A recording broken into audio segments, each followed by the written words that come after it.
Nah, perkenalkan nama saya Frasya Kevin dan hari ini saya akan membahas mengenai kaidah-kaidah kebahasaan teks anekdot. Namun bagi teman-teman yang belum tahu apa itu teks anekdot, sekarang saya akan memberikan penjelasan singkatnya. Teks anekdot adalah teks yang membentuk cerita yang di dalamnya selain mengandung unsur humor, juga mengandung unsur kritik. Sekarang kita akan masuk ke dalam kaidah-kaidah kebahasaan teks anekdot. Kaidah kebahasaan merupakan aturan-aturan yang sudah pasti berkaitan dengan kebahasaan yang digunakan ataupun aspek kualitas atau ciri-ciri yang menonjol pada suatu teks. Sekarang kita akan masuk dalam 6 ciri teks anekdot. Yang pertama, kalimat yang menyatakan peristiwa masa lalu.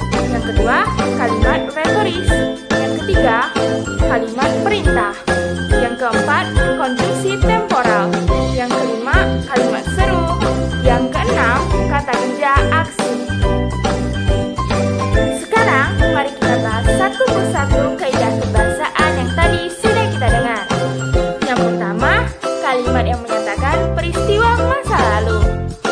Kalimat ini mengandung isi yang menyampaikan bahwa suatu peristiwa atau suatu kejadian sudah terjadi di masa lalu.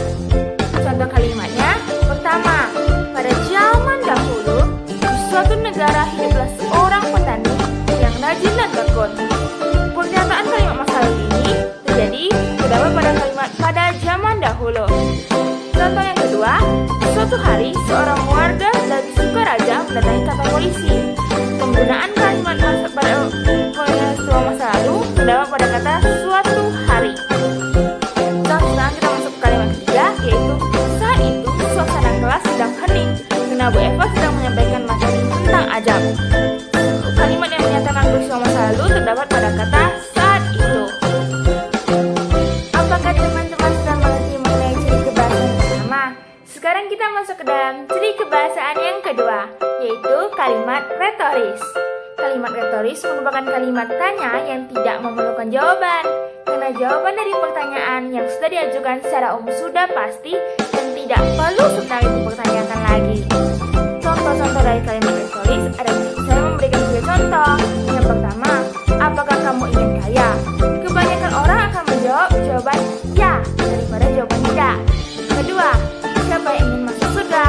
Pasti semua orang menjawab semua orang ingin masuk surga, yaitu jawaban ya. Ketiga, apakah kamu punya hati? Setiap manusia diciptakan dengan mempunyai hati. Tentu semua orang akan menjawab bahwa mereka mempunyai hati, yaitu jawaban ya.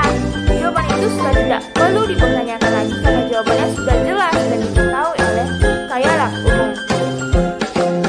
Selanjutnya, kita akan bahas mengenai ciri kebahasaan teks anekdot yang ketiga, yaitu kalimat perintah. Kalimat perintah atau biasa juga disebut kalimat imperatif merupakan kalimat yang berisi perintah tentang sesuatu hal dengan tujuan agar orang yang diperintahkan tersebut dapat melaksanakan perintah tersebut. Di akhir kalimat, kalimat perintah juga menggunakan tanda seru. Sekarang, kita akan masuk ke dalam contoh kalimat perintah. Contoh kalimat perintah yang pertama adalah "Enyahlah kau dari kehidupanku". Contoh kalimat perintah yang kedua adalah "Buang sampah itu pada tempatnya". Contoh kalimat perintah yang ketiga adalah "Jangan coba-coba merokok". Kalimat perintah yang keempat adalah "Tolong buka jendela itu". Dan di sini kalimat ini bersifat menyuruh seseorang mengerjakan sesuatu yang diinginkan oleh si pemerintah. Oke, sekarang kita masuk ke dalam kaidah kebahasaan teks anekdot yang keempat, yaitu konjungsi temporal. Semungkin teman-teman jarang mendengar mengenai kata konjungsi temporal. Namun, temporal artinya berhubungan dengan waktu. Berarti konjungsi temporal adalah kata hubung yang menyatakan hubungan waktu. Kata-kata hubung ini terdapat pada kata seperti lalu, kemudian, sebelumnya, selanjutnya, sejak, sejenak, sambil, seraya, dan hingga. Selanjutnya, kita akan bahas mengenai contoh-contoh kalimat yang menggunakan konjungsi temporal. Contoh kalimat yang pertama adalah waktu aku berjalan-jalan ke taman sekolah, aku melihat Putri sedang termenung. Kemudian dia menangis.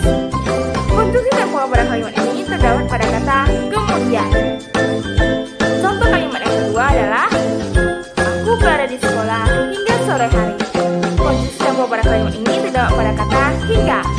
Sekarang contoh kalimat yang ketiga adalah selesaikan dulu pekerjaan rumahmu.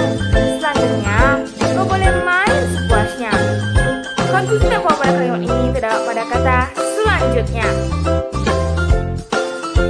Sekarang kita masuk ke dalam kaidah kebahasan teksanudon yang kelima, yaitu kalimat seru.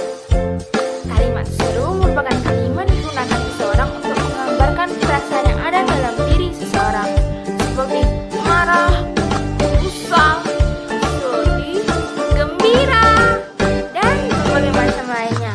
Kalimat seru atau kalimat yang terdeteksi di akhir kalimat menggunakan tanda seru dan biasanya digunakan dalam bentuk percakapan.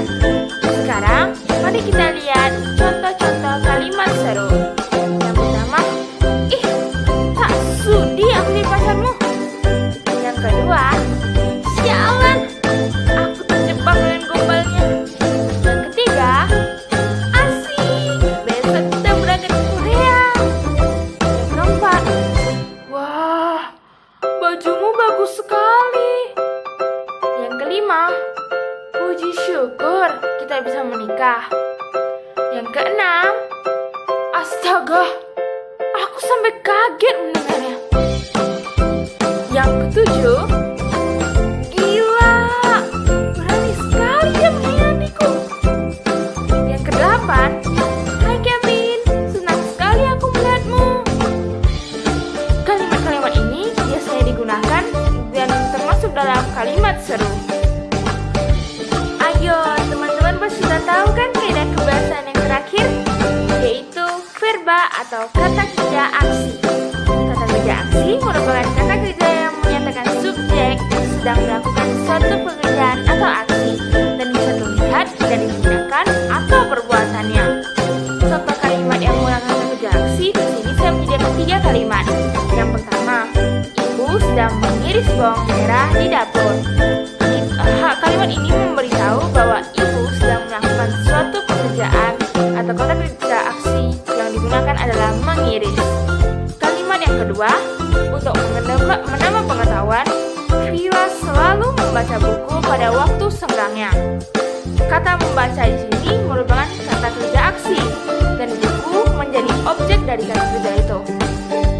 Kalimat yang ketiga adalah tadi pagi saat pelajaran olahraga, Fauzan berlari dengan sangat cepat. Kata berlari merupakan kata kerja aksi. Sekarang teman-teman pasti sudah memahami mengenai kata kerja aksi. Sekian penjelasan mengenai kaidah kebahasaan